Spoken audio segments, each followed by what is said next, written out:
Hello there. This is episode 1 of the Trammin Podcast. I'm one of your hosts, Kirk, and as always, I'm joined by my friend and co-host, Christian Rainwater. How you doing, man? Doing pretty good, man. Doing pretty good. Excited about this new podcast. Excited about talking about one of my favorite topics, Disneyland.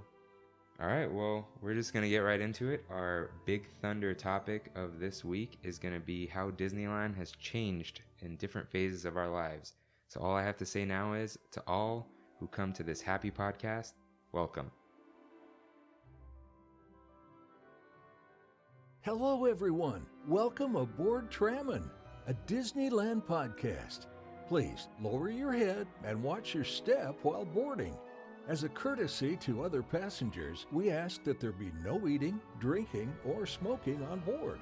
In just a few moments, we will begin our trip into the Disneyland Resort news and topic of the week. Ladies and gentlemen, this tram is ready to depart. Driver, you are clear. All right, so as we said at the top, welcome to episode 1 of the Trammin Podcast. We're probably going to do this bi-weekly. We'll see how that goes. And let's just start with the news. There's only one news topic this week, and that is that all Disney parks around the world are closed due to COVID-19. Wow.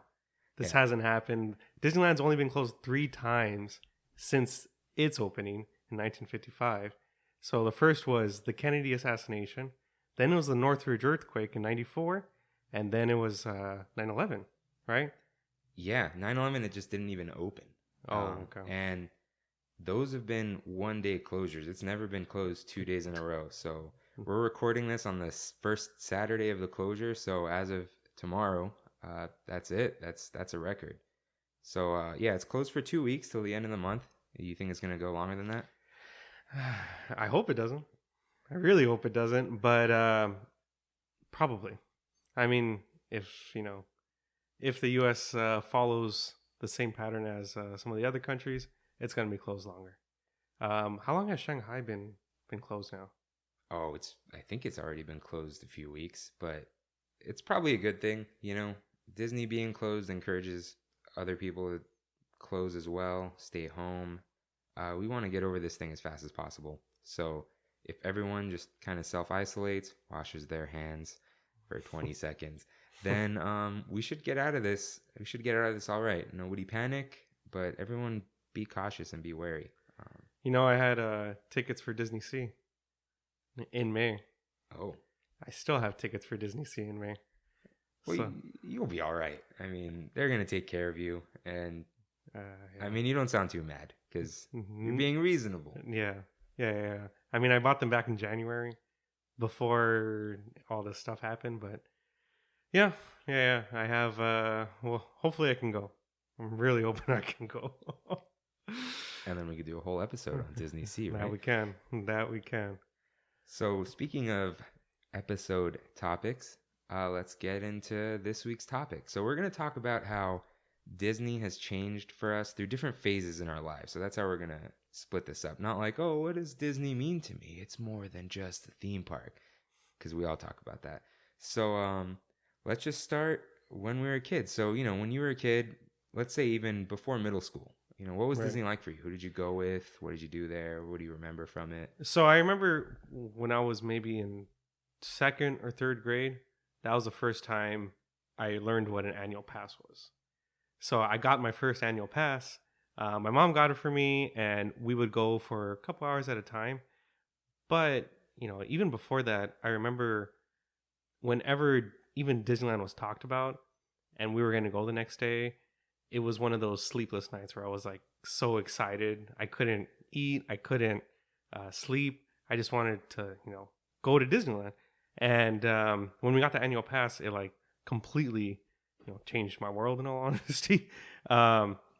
So yeah, I mean, it was just like, it was one of the, I mean, it sounds corny to say, but like, it was the happiest place on earth for me when I was a kid. It was, yeah. I mean, I don't know where else to go with that, but. Yeah, some of my earliest memories of Disneyland involve 2 main things that both take place in a sunny, hot California.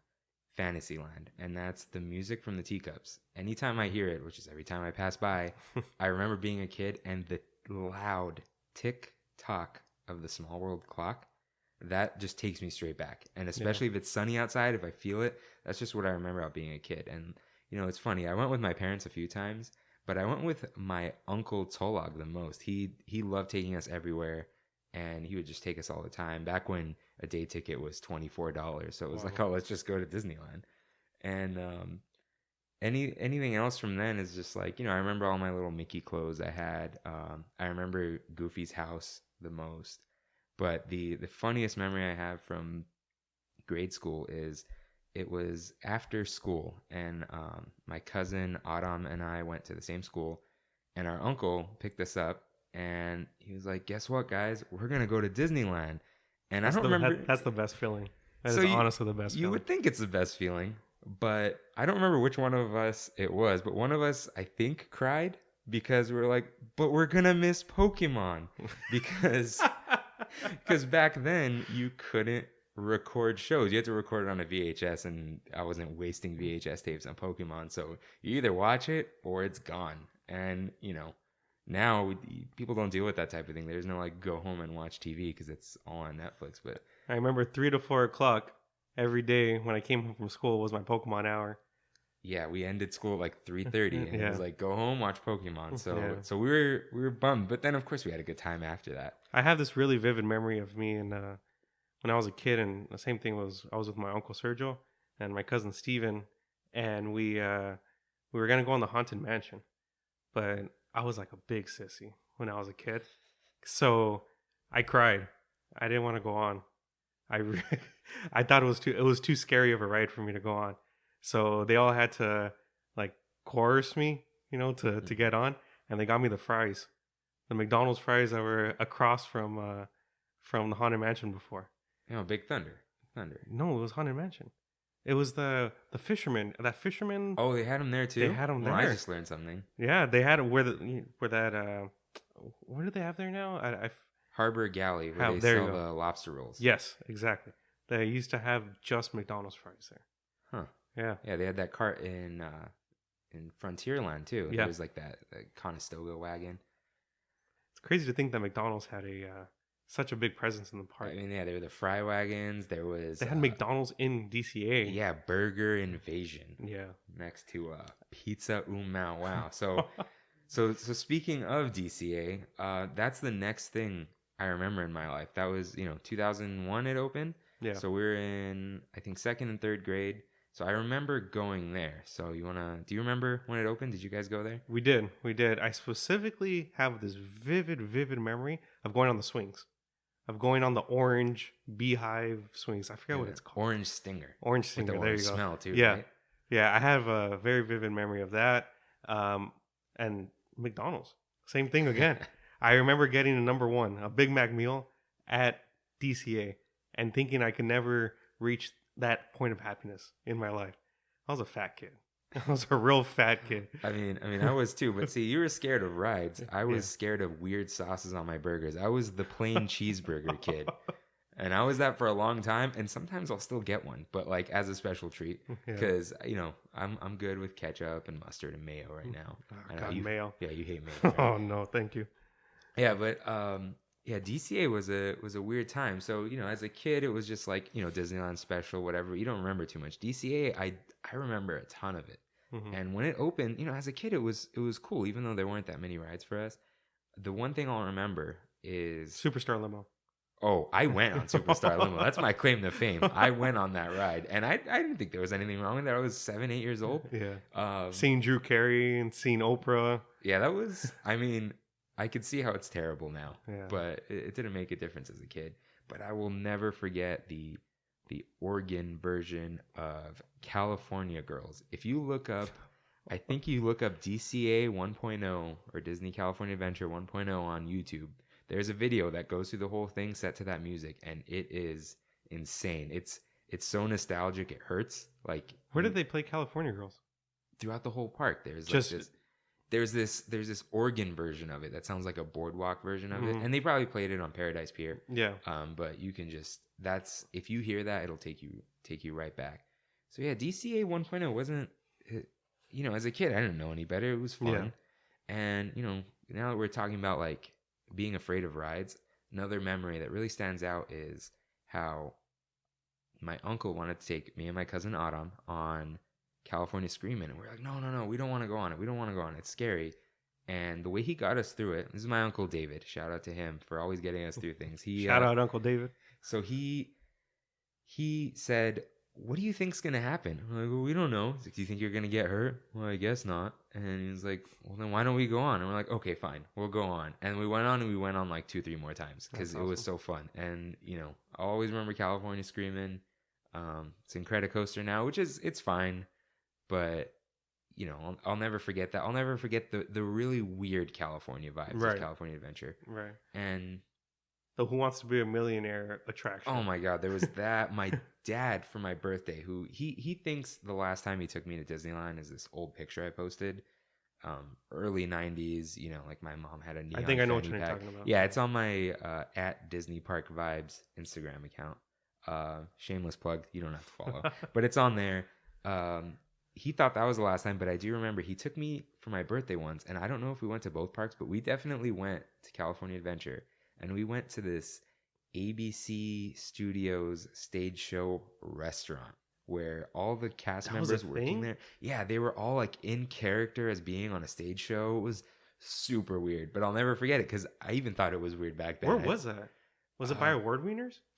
It was a little further up from Award Wieners. I think it's like that Cahuenga building. Oh yeah. I think it's that one, and you could look that up. That was a weird restaurant. I don't even remember what the food was like because it was a weird vibe. And so my dad did take me to that. He probably forgot, but yeah, he did take me.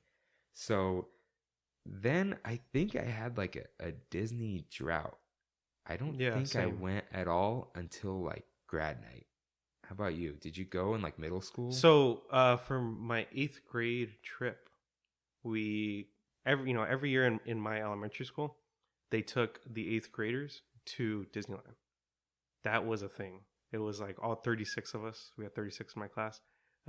We got to spend one of our last days in school in Disneyland.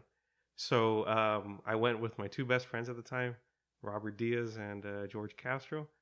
And my dad was there, and he was our chaperone, and it was a great day. That was awesome. But before that, I had my pass when I was in, 3rd grade. So I had a few years where I didn't really go. I have when I was, I think in 7th grade, I went once. And I went with my friends, and it was awesome. Back when we were like 12, 13, and we didn't have our parents around, it felt great. It felt so liberating. But yeah. I did go before grad night in high school. When I turned 18, that's when I got my first SoCal pass. Oh, yeah. That's right when they started the payment plan. Oh, okay, that makes sense. So literally, probably a good month after they started the program is when I got my SoCal pass. Back when it was $12 a month or something like that, and we were able to go Sundays. So that was a thing for me. Before all the social media, before really where the park is now. Wow, it's almost 10 years ago that I got that pass. But yeah. So and then we went to grad night. Yeah, so I think around that California Adventure time is when my uncle bought me the SoCal Select Pass. Oh, and I was like, oh my God, how could you spend a whole $99 on me? And I was like, I don't deserve these. Are you sure? He's like, no, we'll go. I'm like, but we have to come like 3 times to do that. And here I am. I go like 50 times a year on a pass that costs like $1,300, and we all have that. But it's like, that was such a different time. It was. And we'll get to why I think that's changed. But yeah, I think beyond that, I didn't go at all until grad night. My parents, I love them. They're great parents. They didn't like Disneyland. They were fine with Disney. It was just like, I don't want to go to a theme park. So yeah, I remember grad night. Who'd you hang out with on grad night? I don't know how I did this. I roamed around. Did you really? And met up with a bunch of different people. I remember hanging out with Ryan and RJ at the castle, and then I remember going to the Small World dance area, and that was with you, Gabriel Huerta Gabriel Huerta. and Vinny. And so I remember Grad Night. I remember somehow just finding everyone. Yeah. And that was, I guess Grad Night now doesn't have the dance stuff in Disneyland. Doesn't?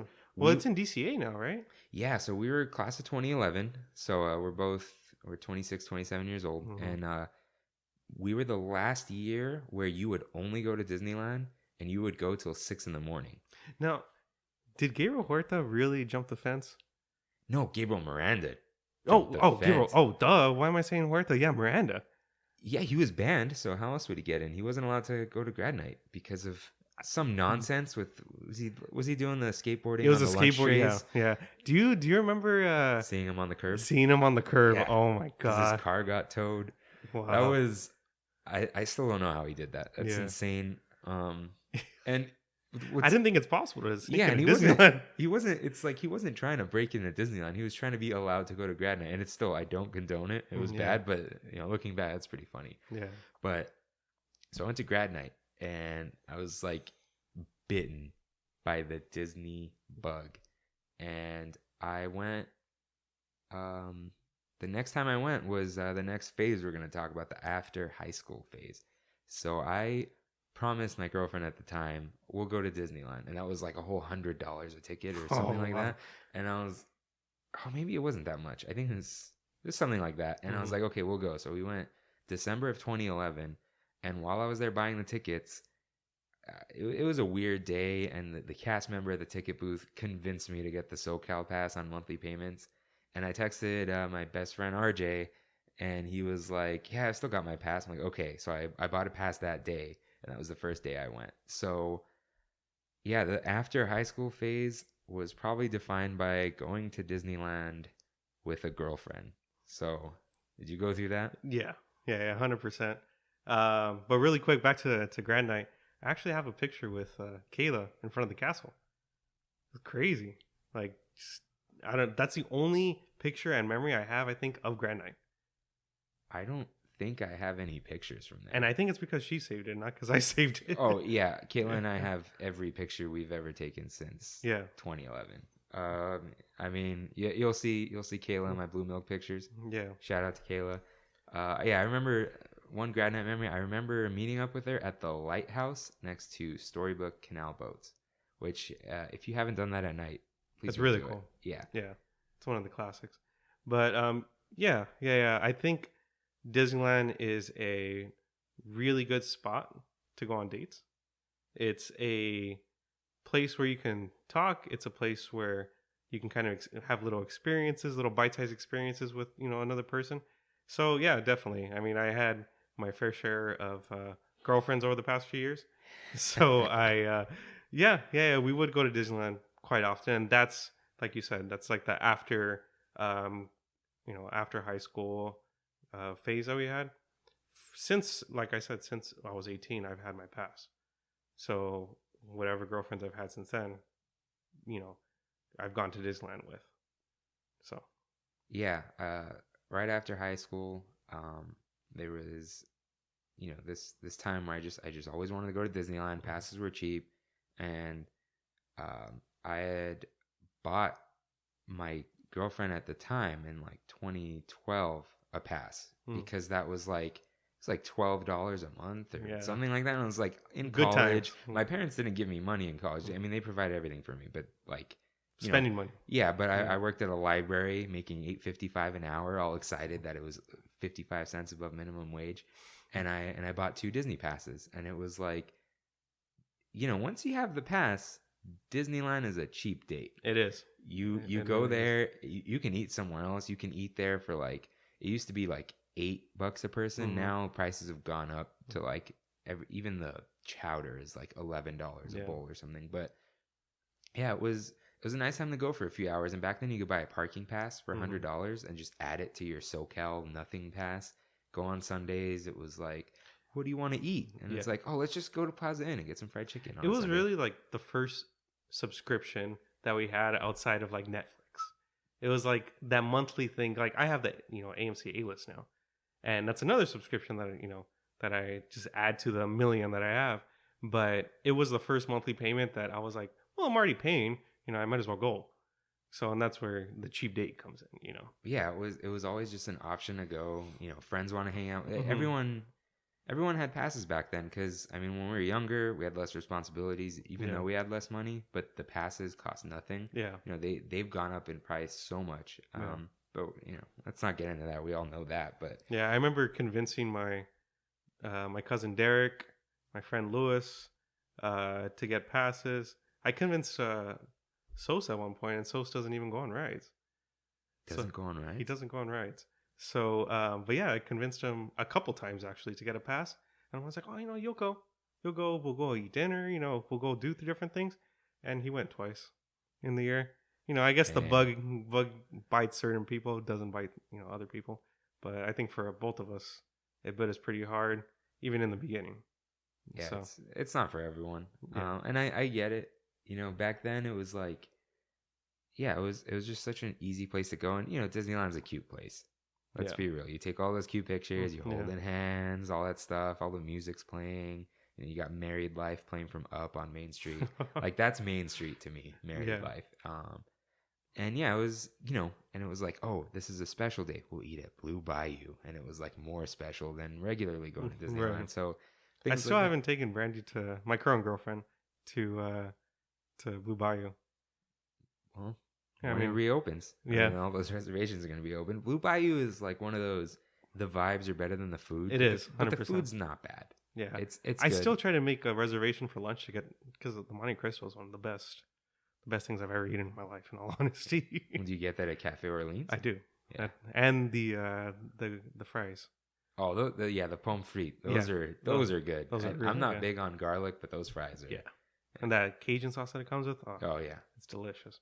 But yeah, we got to go to Blue Bayou. We've done Carthay Circle. We just did Napa Rose. I'm trying to hit all like the fancier places. Steakhouse, I still have never been.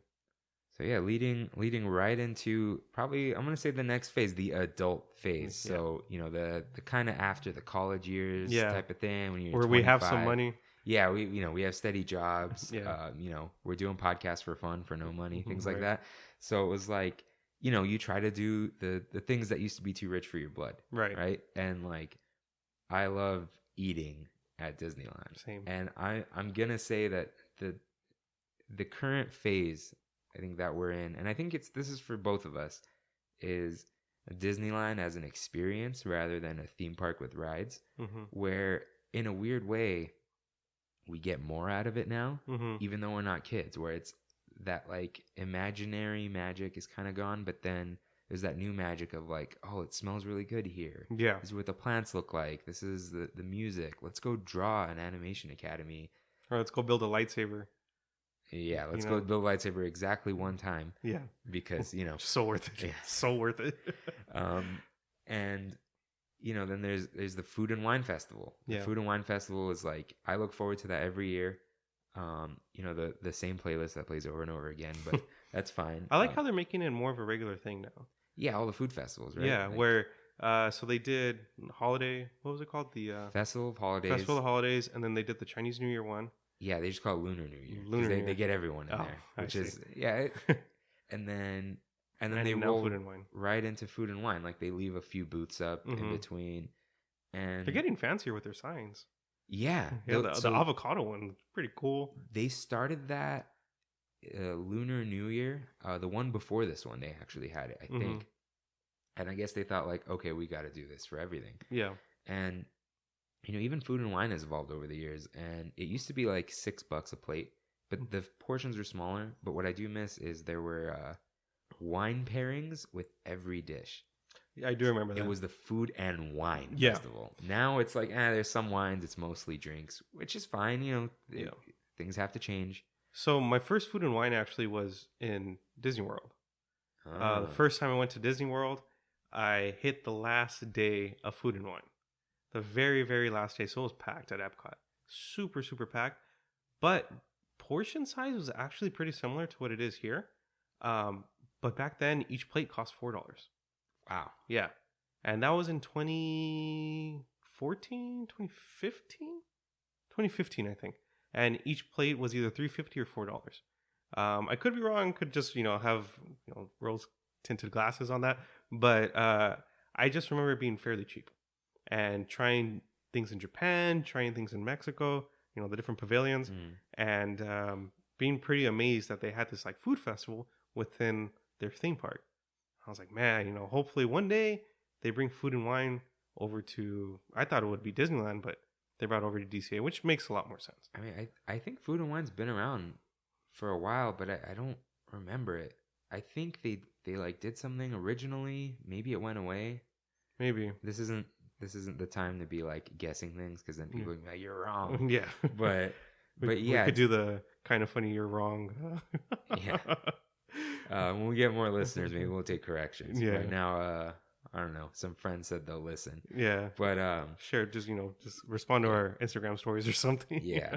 So yeah, it's as a food place, I guess Disneyland is you start to look for all the new little things. Like, did you hear about that new sandwich at Jolly Holiday? And like all these like, you become the food guide for people. Like, like, oh, there's a baked potato, and it's like, yeah, you got to go to Troubadour Tavern. Like, where is that? I'm like, inside the Fantasyland Theater.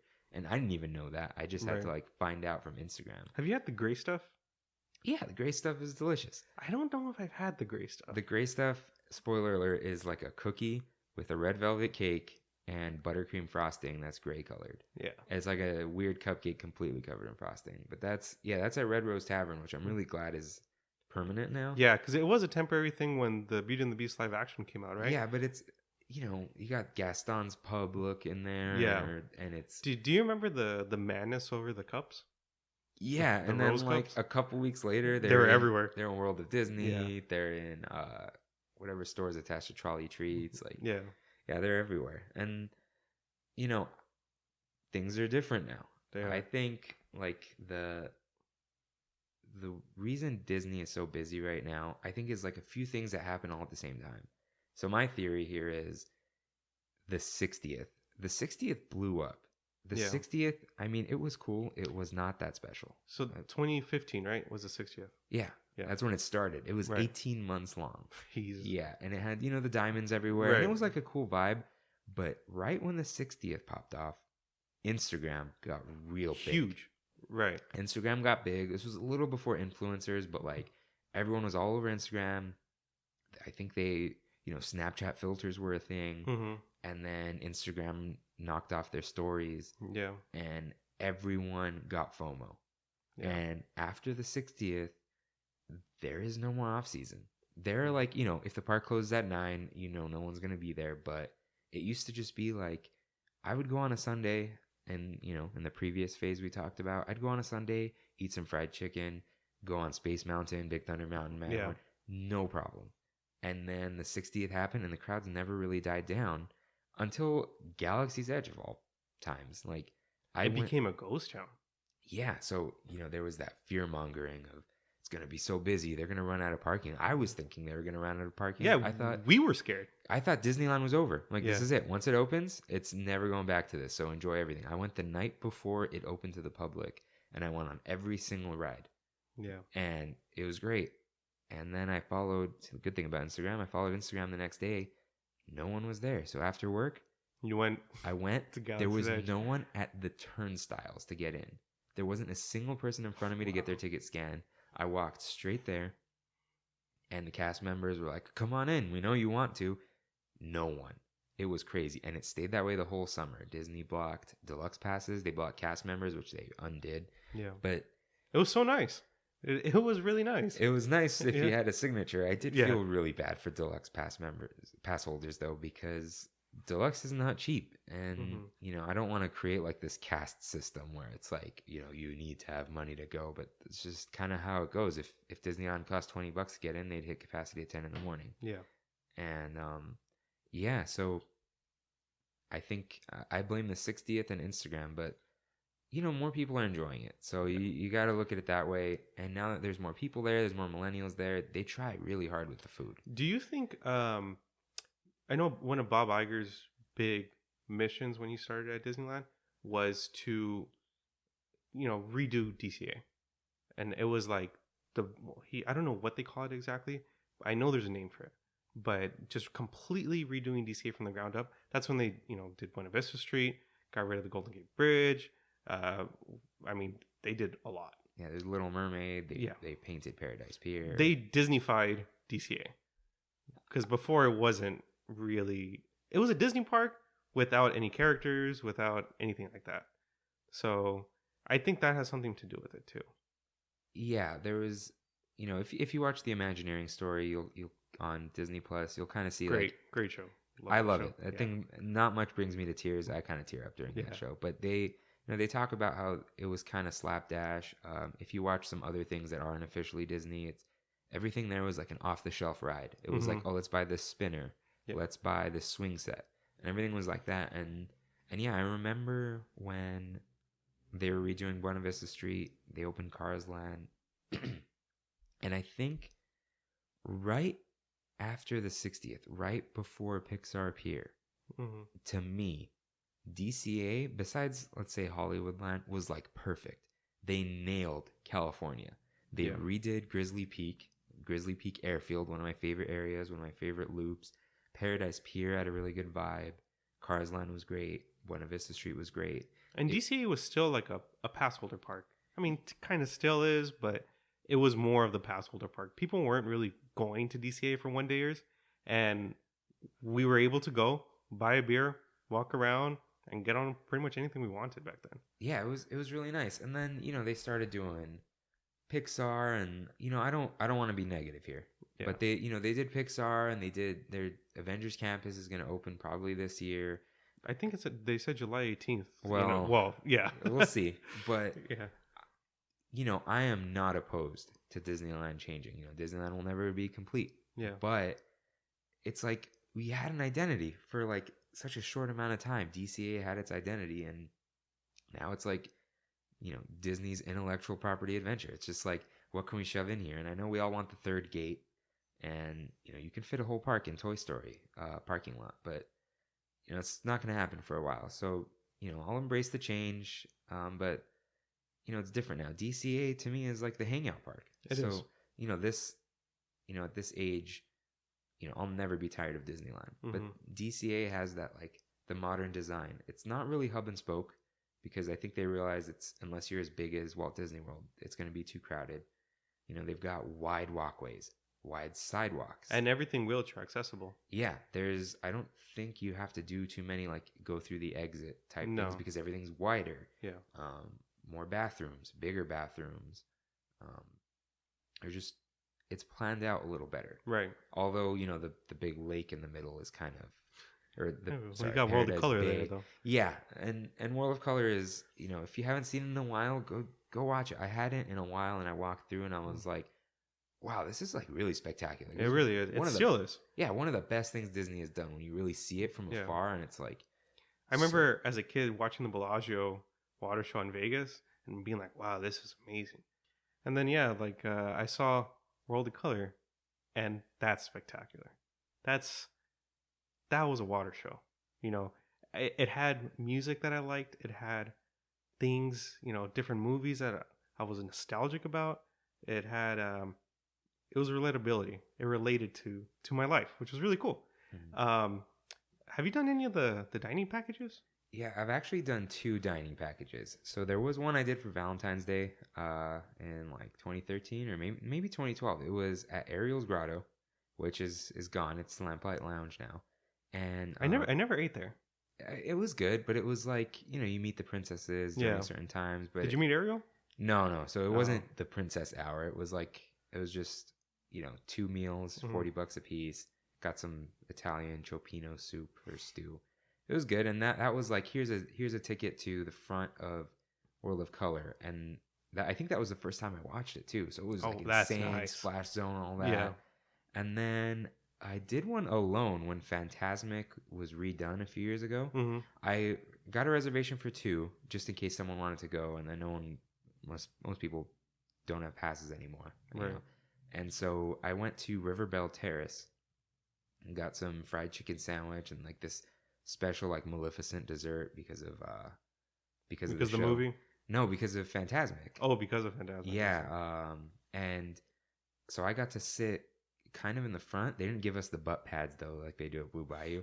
But it was like, oh, you get to sit right up against the gate. The fire's coming against you. So like, if you haven't watched like a full show, or like you're always standing behind someone, or you don't get a fast pass, like do the dining thing. Like it's good food. At least once. Yeah. Yeah, back in I think this last August, I took Brandy to DCA, and I was like, it was like 6:00 at night. I was like, I'm gonna try to get us reservations for Lamplight. So I got us reservations for, I think it was like 8:30, somewhere around there. Actually, it was a little later because we were able to watch World of Color. We didn't have to buy a dining package. When I got there, I checked in with this girl who went to my elementary school, and her name was Rebecca Tejada. And I was like, man, I know you from somewhere. And come to find out, she went to elementary school with me, and she was in my sister's class. And she kind of hooked it up. She gave us a nice little area in the like the peninsula area of the restaurant. Yeah, with the fireplace. Yeah, and we had a perfect view of World of Color, and that was Brandy's first time watching it. And that was the first time I had seen it at least in a year. So it was a really, really cool experience. We had a couple of drinks. We were by the fire. That was really nice. I did a dining package at Blue Bayou a few years back. I think it was for Mother's Day. With my mom and with my sister. We did it, and I think it was $100 a person. It was around there. With 3 courses. You're able to get a drink. So I got the mint julep, which was awesome. And we were actually able to find a bench that was just empty. It wasn't part of the closed off area. It was just an empty bench. It was probably because it was a later parade. It was the 10 o'clock parade. But still, we were able to find a bench where all 3 of us were able to sit, and we were able to watch the whole thing. I don't remember if it was Electrical Parade.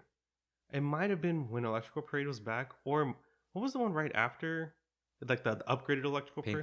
Paint the Night. Yeah, so it might have been Paint the Night. But other than that, I have not done any dining packages. I think that was the only time.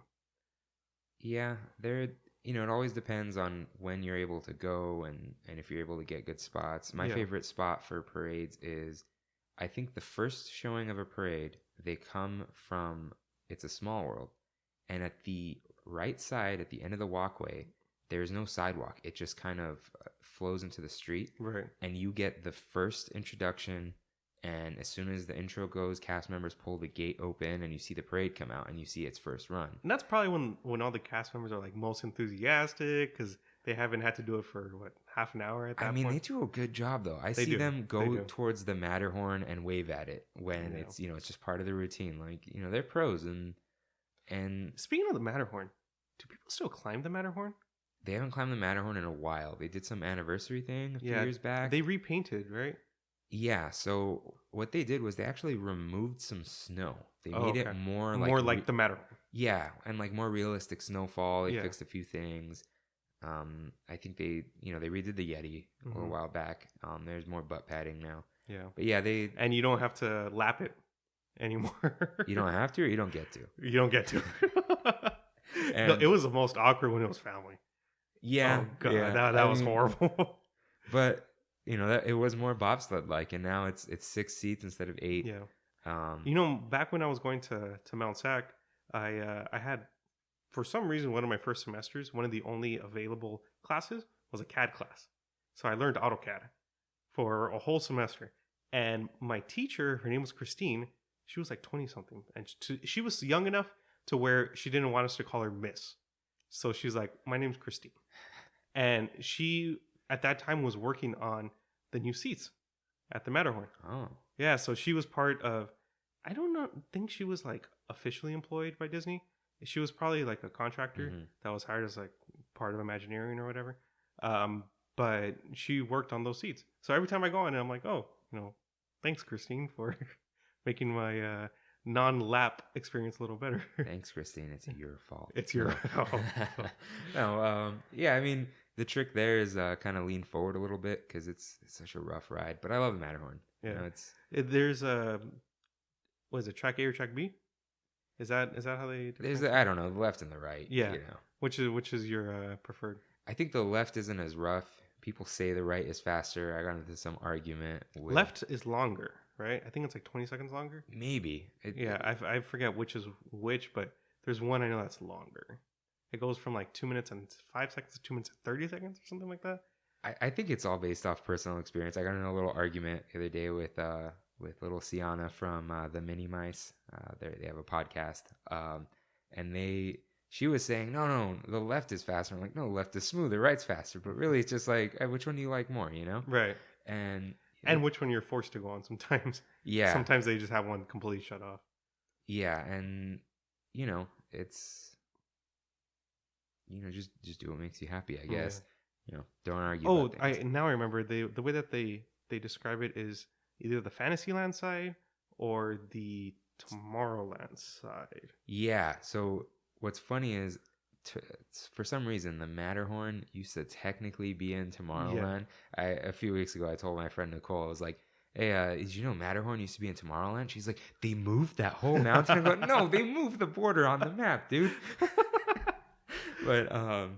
But yeah, so yeah, that makes sense, because you always kind of forget, like, oh right, when you go to Tomorrowland, you kind of go through like it's its own little area, in all honesty, because it doesn't even Small World is considered, it's Fantasyland. Yeah, but yeah, that's like a whole other area. I always forget it's there sometimes. Yeah, like, because Fantasyland to me is the square, like we'll put the carousel in the middle. Yeah, and to me it even extends into Teacups and the Alice in Wonderland.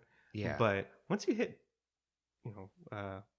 Small World, that's a whole trek to get there. You know what I mean? But yeah, I think those are like mini lands kind of thing. Yeah, kind of like what I guess they wanted to do with Harry Potter back in the day. How they wanted to have a mini land within Fantasyland, but it's not its own land. So I guess they have been doing that back, since they made Matterhorn and Small World or whatever. But whatever, I digress. Yeah, and then we've got like Critter Country, which is like, what's funny is, as I've gotten older, I appreciate Critter Country more, even though I love Winnie the Pooh. Yeah, I love that ride, and I think I love it because of Kingdom Hearts. Let's be real. Yeah, probably. But that ride's the store. The store is one of my favorites. Pooh's Corner is like, I love that store, and especially at Christmas time, they put the lights up. I'm like, I know this is time, and I always go in there. All the desserts are the same. The Tigger tail. Yeah, they got that, but like almost everything's the same. Yeah. But it's like, I like being in there. Yeah, it's so nice in there. Do you think that's your favorite store in the park? I think it is. Inside Disneyland. Yeah. I in the resort. I used to like the old world of Disney, but inside Disneyland, inside Disneyland for sure, and inside DCA. I think that still beats it. I mean, the shops on Buena Vista Street are pretty cool. My ride or die shop is the one in Grand Californian. Ooh, I love that shop. Maybe shout out to Disney Vacation Club. Maybe it's just because I have the Vacation Club merch, but I love that store. I mean, there's nobody ever in it. They always have, some unreleased pin. I bought my Goofy Movie VHS pin in there, and it's very, tranquil in there. Like, I never have seen more than 4 people in that store. Yeah, because it's a place where you buy weird merch. Yeah. Like, and I've got like every mug they'll ever sell there, I buy. Yeah. They've got like all the cute pins, like home is where the hearth is, stuff like that. And then of course like snacks and stuff for people staying there. And that's the other thing. We're older. We like walking through the Grand Californian. And I know it amazes everyone, but it's like, we can go to Hearthstone Lounge or like Napa Rose, and even now Craftsman Bar and Grill. I still have yet to try it. Oh, Craftsman's great. And, the Craftsman Grill is just whitewater snacks, but Craftsman Bar is just really chill. It's by the pool, but you don't have to be a guest to go there. They've got some TVs if you're into that. They've got this really cool Stein/mug. If you buy a beer mimosa, which is shockingly good. A beer mimosa? Shockingly good. Is it like with a shock top? No, it's some sort of lager, because of course, and then there is a little bit of prosecco in there, and some orange, and it's just really good. Like I couldn't believe how good it was. I'm like, this sounds disgusting, but yeah, I'll take it. I want that mug. I need to try it. You know what I still haven't tried is the new little restaurant, the new quick service restaurant in Adventureland? In Adventureland. You haven't gone to Tropical Hideaway? I haven't gone to Tropical Hideaway. I've walked in. you've walked me into that place, but I have yet to try the what are they called? The The bows? The Dude, bows, yeah. my favorite bow is gone. This is how long you've RIP. taken, bud. I was on keto for a while, and now I'm off. So The bulgogi beef and potato bow. they don't have that anymore? That It's sounds gone. delicious. So they used to have that, chicken and lime, or lime chicken, and vegetable. The bulgogi beef is now replaced with a loco moco bow. That doesn't sound bad. So here's the thing. I've never had a loco moco, but I've been told what it is. That's one of Brandy's favorite foods. Yeah. So I started trying all the loco moco stuff. I have this kind of like an Instagram friend, Alex. She was like, "Oh, the food and wine." She was like, "That the food and wine one is wrong," and I'm like, "Oh, but there's one at the bow." And it was my favorite food and wine thing. So I went to the bow one, and I had to tell her like, "Okay, I've never had one, but this isn't one. There's like no egg. It's just like meat." But the meat tastes really good. See, like it's not, if you don't think it's a loco moco, it's delicious. But it's just like meat, and it comes with mushroom gravy, which is so good. Yeah, that was I'm not big on mushrooms, and that bow is like, do it. And then there's like the pork lumpia. They got rid of the. Is that like a standard bow? I mean, I don't know what standard bow is. They just rotate the menu kind of. Oh, okay. So it's just like part of it now. And there was a pineapple cream cheese lumpia. It's gone. Hard pass on the cream cheese. I love cream cheese, I'm but not a I fan. can't eat dairy anymore. But there's a spicy pork lumpia, which is pretty good. And now there's this new sweet one that I don't think has any dairy in it. You'd have to ask them, but it's got jackfruit and a couple other things in it. Sounds pretty good. But Tropical Hideaway is like my place. So, my Disney Instagram is at Disney Park Vibes, and that's just like why I go there now. It's for the vibes, and tropical vibes I'm all about. Yeah. I listen to tropical music. I'll buy tropical clothing. I love Hawaii. I love Hawaiian shirts. Yeah. I get it now. Yeah. I get that weird uncle who shows up in the Hawaiian shirts. They're so comfy. Now, would you pay $150 for one of the Tommy Bahamas on Main Street? There's a tiki room one, and I picked it up, and I think it was $170. Oh, I was like, I want this so bad, but we're not there yet. But they've got a lot of like Hawaiian style shirts with the rides and stuff now. But there will be a point where I buy Tommy Bahama Disney shirts and wear them. They feel like so good, so nice. I think they're rayon, which is like the material for Hawaiian shirts. It's so soft, and I think it breathes well. But all about the vibes, all about the music. Tropical Hideaway. You got to go there and just sit down. There's like chill music playing. You got Rosita telling her little jokes. You got Jungle Cruise going by. You hear the little of the little. It's one of those things which I don't know why I haven't done it. I really don't know why, because it's been there for about a year now, right? Yeah. That's beyond me why I haven't tried it. It's kind of off to the corner, and no one used to go to Aladdin's Oasis. Like, I'm like, oh, replace Aladdin's Oasis. And they're like, what are you talking about? So, if you're in this stage of your Disney life, the after college years, go there, hang out. There's no drinks, of course, it's Disneyland, but go hang out. You know what? I think this calls for a new segment on the show, Kirk's recommendation. So every week we'll have Kirk recommend something that you don't typically do in Disneyland. Yeah, I'm all about that. People show up, they're like, oh, what do you normally do? I'm like, I do a lot of weird stuff here. And they're like, what? I'm like, well, there's a mini World of Color by Pixie Hollow. And that's not a secret anymore. And if you're listening to this, you probably know about it. So, but yeah, we got like maybe a little tip of the week. Yeah. Or your favorite bathroom of the week? I don't know. There's a bathroom we don't talk about, and we will not talk about it. Is that the... Don't say it. Oh, God. Don't I say know it. what you're talking about. Yeah, if you find it, let me know. Or smell it. Let us know. You can smell it. It doesn't smell like it. Oh, are you talking about good or bad? Oh, I'm talking about a good secret bathroom. I know exactly. My favorite. We're not talking about that here. But you're talking about the Haunted Mansion. The ones by the Haunted Mansion by the railroad?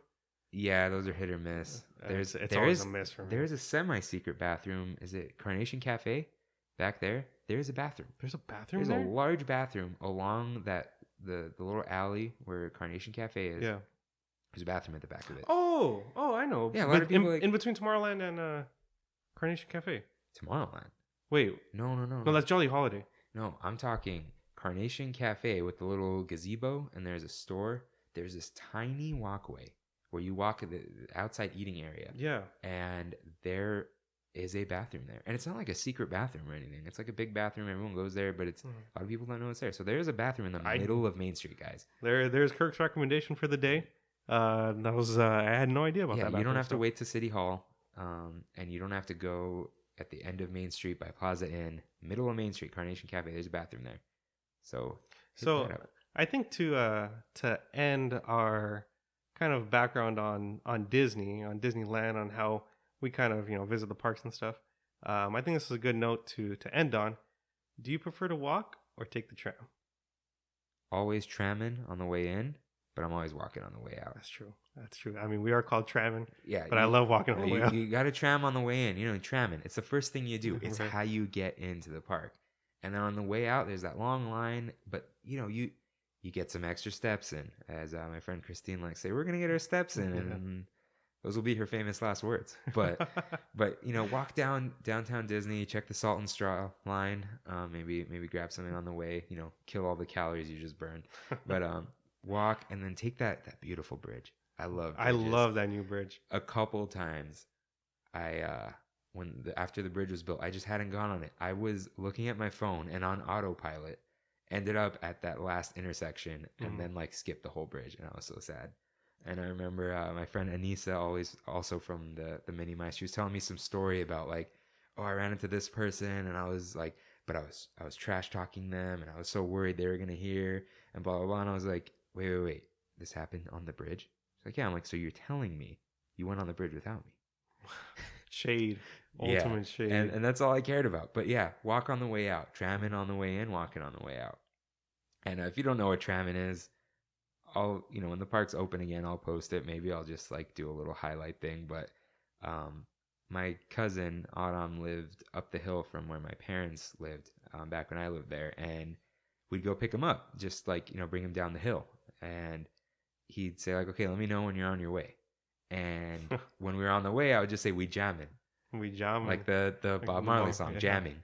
And then, we'd do little things like that, or if we were messing with someone, he'd be like, we scamming. And then one day I was on the tram, and I'm alone, and I'll find the empty tram line, and I sit all the way on the left. And so once the tram is clear from that curve and the tram speeds up, I pop my phone out of the side. I record for that whole Instagram video before it goes to the next one. Right. I choose jamming, and I go to 1:20. Always 1:20. Always 1:20, and that's where you get where he just starts with the word jamming. We jamming. And then he gets I think it's we're jamming right straight to your or something, and then it ends, and then I just say we trammin'. And if a person has never heard that song and you say that it's saying we trammin', I could believe it. Yeah. But I mean, who hasn't? Yeah, okay, who hasn't? You know what? You say who hasn't, but there's a lot of people who haven't heard a lot of things. Yeah. If you ever want, shout me out with a movie. I probably haven't seen it. But yeah, trammin', important. Walk in on the way out. Get your steps in.